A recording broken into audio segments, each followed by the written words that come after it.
I have with me tonight Tony Serio, the Superintendent of Schools for East Haven. Thanks for coming in, Tony. You're welcome.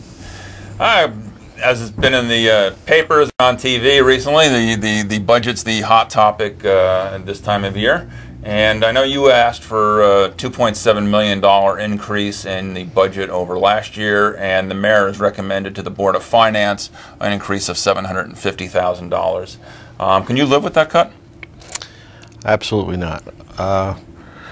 I have lived with cuts in the past, but with the ever increasing cost of running the schools, it would be very, very difficult for me to make ends meet with $750,000 without digging into some other types of resources.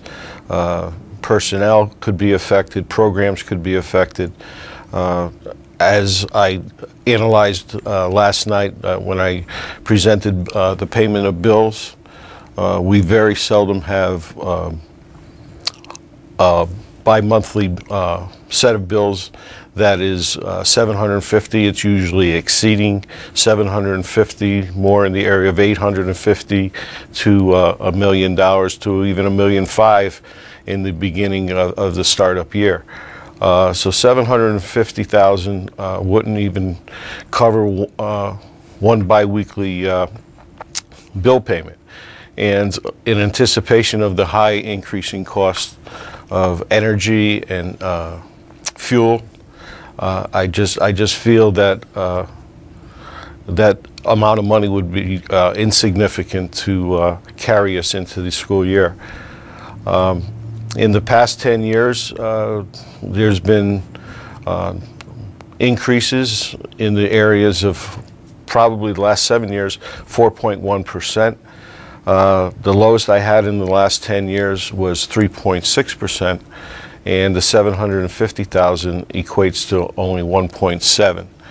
So you can understand my anticipation, my nervousness about going into a budget that would not even cover my contractual obligations. My contractual obligation increase in salary next year is $1.4 million. And that is certified and non-certified, as we have settled many bargaining unit contracts. So I'm nervous about it.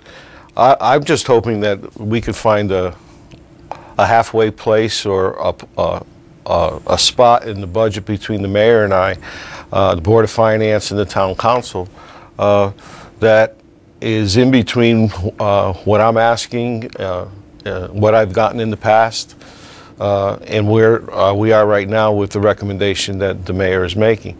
There has to be a happy medium there somewhere where we could run a quality education, not have to affect programs or personnel, and also keep in mind, in behalf of the mayor and myself, I live in East Haven also, and I've always kept the taxpayer in mind. I've never received the full amount that I've asked for. It's just the way the process goes. I give a proposal. I try to trim it to what I think is a good budget. In that budget, I have new curriculum, new textbooks for reading, pre-K to 6. We haven't changed that series since I've come on board 10 years ago. It's time. We've been piloting it for a year in several of our schools on every grade level. It's a very good program. We would like to adopt it, but if I can't adopt it this year, I'll have to put it off to another year.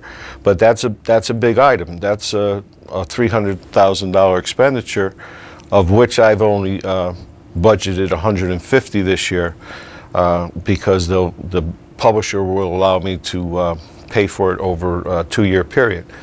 So, you know, we have some big things. We had another piece in there that was an information management system. Frank Mioli had recommended that we start thinking about moving away from SASE, because there's a new world of information management out there, and at some point SASE will be obsolete. That was $150,000. So that's not something I necessarily have to do this year, so I'll be able to take that out. But there's certain things that I can't take out, and I looked at the mayor's recommendations, and I appreciate the effort that went into it, but there's some contractual obligations in there that will have ramifications down the road, and I can't really eliminate those positions.